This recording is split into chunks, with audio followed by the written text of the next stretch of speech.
Ассалаумағалейкум, құрметті әріптестер. Сіздерге осы күнделік газеттің бірінші жарты жылдық таблін шығару әрекетін жасауымыз керек.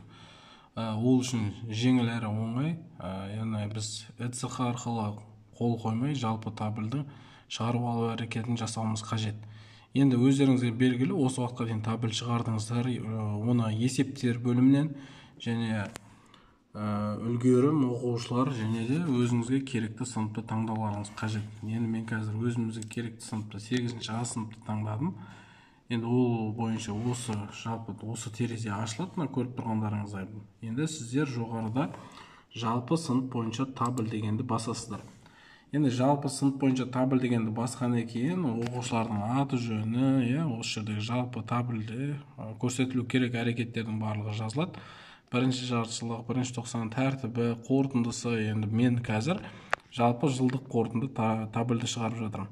Сондықтан осы жердегі әрекеттің барлығы сұралады.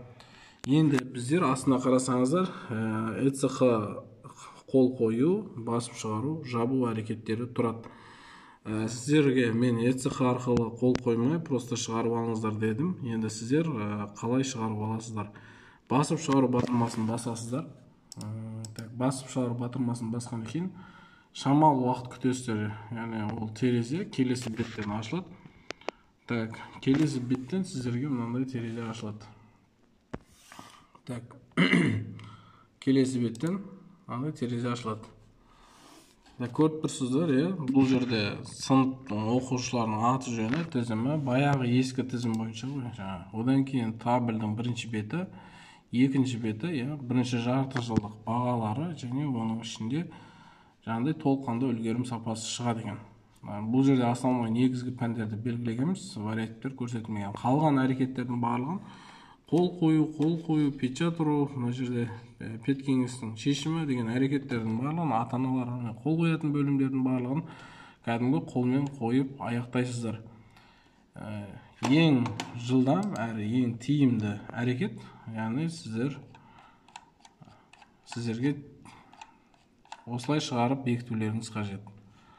Барлықтарыңыз осылай жасасаңыздар, яғни мына жерде ЭЦХ емес, басып шығару әрекетін басу арқылы келесі беттен терезе ашылады, жалпы табльдер шығады. Ол табльдерді өздеріңіз бірме-бір жүйелі түрде шығарып аласыздар. Немесе мына жерден жаңағыдай жүктеп алып, кейін басып шығаруға болады.